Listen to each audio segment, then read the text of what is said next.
You finally stop overthinking, and then your mind pulls you back. You leave the conversation without explaining every detail. You make the decision without replaying it 10 times. You say no without turning it into a full speech. For a moment, it looks like you're doing something different. It looks like the loop did not win this time. But then it comes back. Not all at once. First, it is just a small check. Maybe I should have said that differently. Maybe they misunderstood me. Maybe I decided too fast. Maybe I should go back and fix it before it becomes a problem. And before you realize it, you are back in the loop. Replaying, checking, explaining in your head, trying to make the uncomfortable feeling go away. This episode is about why that happens. Why you can interrupt overthinking for a moment, but still feel pulled back into it afterward. And why that pull does not always mean something is wrong. Sometimes it means the old pattern is trying to restart. And later, you will see the one quiet moment where most people accidentally restart the loop without realizing it. Because the hardest part of overthinking is not always stopping the loop. Sometimes the hardest part is surviving the silence after you stop. That silence can feel like danger. And if you do not recognize it, you may restart the very loop you were trying to leave. That is the moment we're going to look at. The confusing part is that overthinking does not always come back when something dramatic happens. Sometimes it comes back after you do the healthier thing. Michael stays calm in a conversation. He does not interrupt. He does not defend every point. He does not try to make the other person understand him perfectly. He walks away thinking, that was better than usual. But a few minutes later, the quiet feels strange. The space he did not fill starts to feel unfinished. His mind begins searching for what he should have added, what he should have corrected, and what the other person might now be thinking. Nothing new happened. The conversation is over. But his mind treats the silence afterward like a problem that needs fixing. Jennifer has a different version of the same pattern. She says no to something she would normally agree to. She keeps it simple. She does not over-apologize. She does not explain every reason. She does not turn her boundary into a negotiation. But afterward, she feels uncomfortable. Not proud, not free, uncomfortable. Her mind starts offering suggestions. Maybe I should soften it. Maybe I sounded cold. Maybe I should send one more message so they know I am not upset. Maybe I should explain myself better so they do not think differently of me. That is the pullback. It does not always sound like fear. Sometimes it sounds responsible. Sometimes it sounds thoughtful. Sometimes it sounds like you are just trying to be clear. But underneath it, the old pattern is asking for permission to start again. And this is why the loop is so hard to break. You're not only interrupting a thought, you're interrupting a familiar way of feeling safe. Here is the part most people miss. Your mind does not always pull you back because the old pattern was right. It pulls you back because the old pattern is familiar. There is a difference between something being healthy and something feeling familiar. There's also a difference between something being wrong and something feeling unfamiliar. When Michael used to over-explain, it gave him a sense of control. If he explained enough, clarified enough, and replayed enough, maybe he could prevent being misunderstood. The loop made him feel like he was doing something, even when it was draining him. So he does not over-explain. His mind does not immediately register that as progress.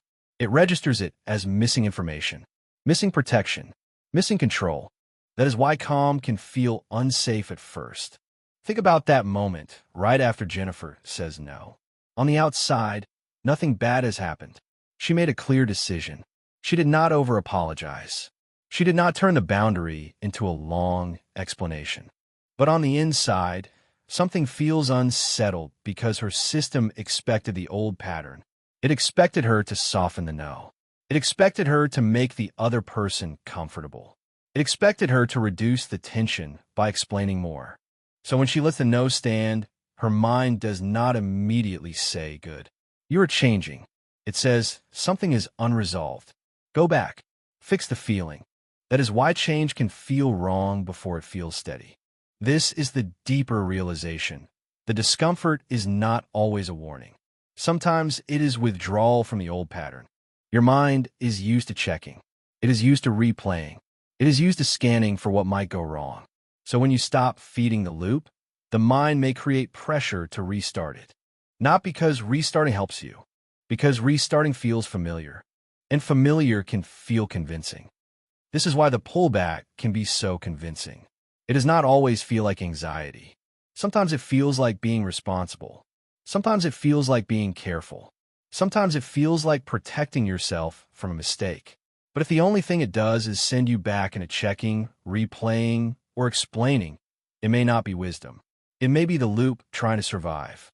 That is why you can make a better choice and still feel worse for a little while. You are not just changing what you do. You are changing what your nervous system expects you to do next. The old pattern says, go back and check. The new pattern says, let the decision stand. And in between those two, there is tension.